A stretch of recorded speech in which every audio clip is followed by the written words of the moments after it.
what is the procedure going to be if they just refuse the signatures or try some type of chicanery? Even that will be a victory, because then it will beg the question, why are they refusing to do this, even when law says if we have these petitions, this happens? Exactly. Home Rule Law 37 under the New York City Charter allows for this to take place. If they begin to refuse it, we are looking for legal counsel. We do have some legal counsel, but we're always looking for more legal counsel to ensure that if they do try to say, hey, this is invalid, that we will continue to pursue this. This will not be stopped. The very fact that so many people now are informed about it, so many people have already signed that petition.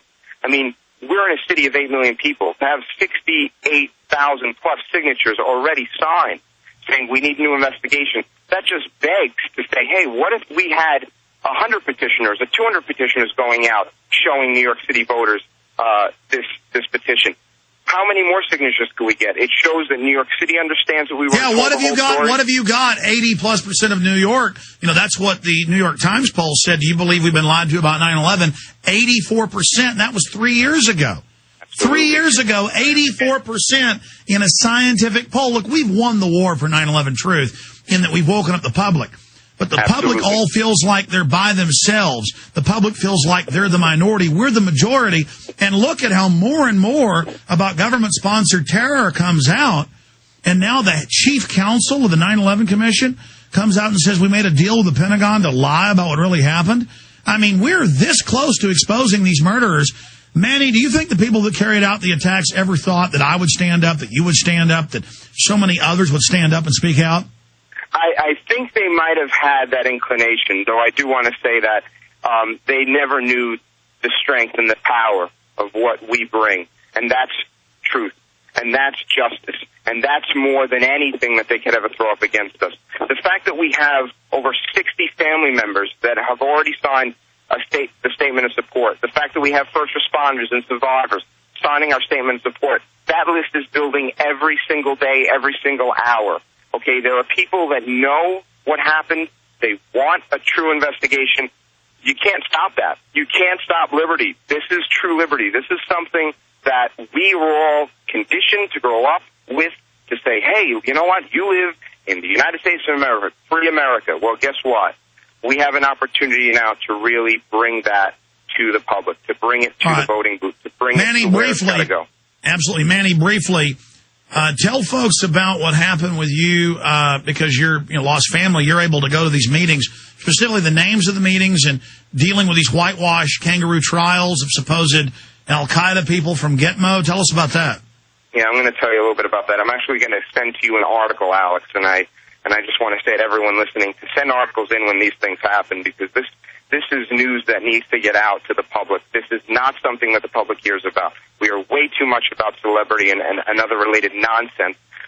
The fact is, I was in a meeting with the Military Commission's prosecution team a couple of days ago, and we were sitting in a meeting in New York, and the Military Commission's prosecution team gave the family members that attended a list of different charges that are going to be brought against Khalid Sheikh Mohammed. And because they want to say they've got your support.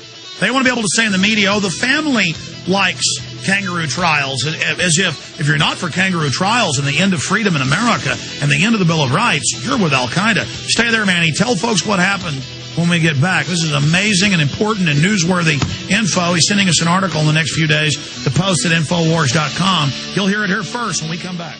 This is Alex Jones. Have you heard of the Millionaire Patriot? Well, you should. He has a free handgun and 5 days of firearms training waiting for you. That's right.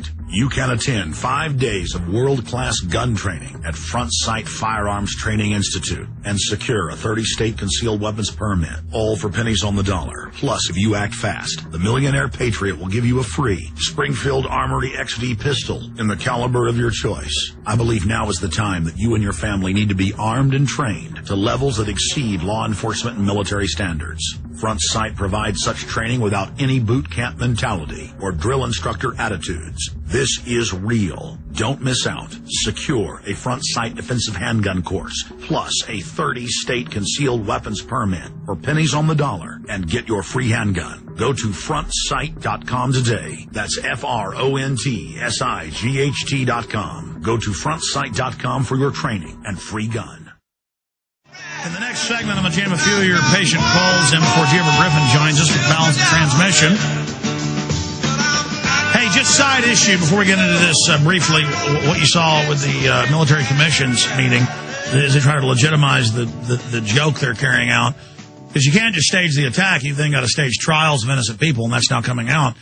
What do you think of it coming out? Obama's chief science advisor admitting the whole end game and sterilization and poisoning the water and taking people's kids and a planetary government. I mean, these people mean business. They mean more than business, Alex. This is something that's been taking place well before even the Obama administration got into power. This has been taking place in our government, in the clandestine government that operates behind the public government that we are aware of. This has been taking place for decades, okay? Yes. I was in the military myself. I know what goes on.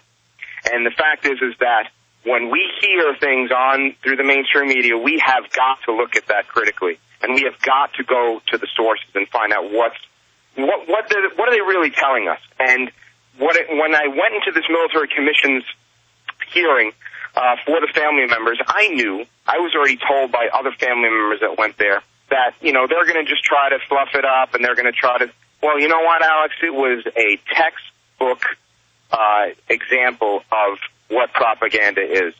The verbiage that they used with the family members, the fact that they called people evil and they called the people that they were no good and that they were out to kill us and that they want to continue to kill us. So in a supposed jury type situation, they're using terms like evil and bad and they're guilty. Well, they're explaining to the family members. They give us a packet of the charges. They give us a number of documents that are going to support their case when they get to Guantanamo. They're defending the military commissions as opposed to going through federal courts. They're saying we have a very strong case. And, Alex, I'm going to tell you something. I asked questions that nobody in that room was asking, and I literally was shocked at how they couldn't answer some of these questions. On this list that they gave us, they mentioned a lot of issues when it comes to the 4 people that they're prosecuting, and then Mohammed Atta and the hijacker, alleged hijackers and related. And I see Osama bin Laden's name mentioned. So I asked the direct question, what evidence do we have against Osama bin Laden? There was a pause.